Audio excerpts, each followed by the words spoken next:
nung presidente ako, nakita ko almost 1 million nag-surrender. Yung 1 million na yan, dito lang sa inyo sa Maynila or Greater Manila area. Mag-parade tayo, punta tayo doon sa trono ni Satanas.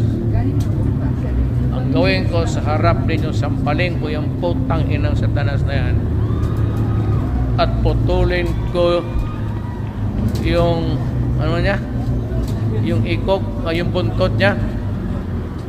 Gawain natin balbakuwa. Una,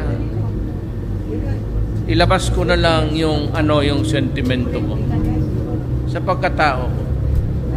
Marami kasing plenty of stories moving around my person. So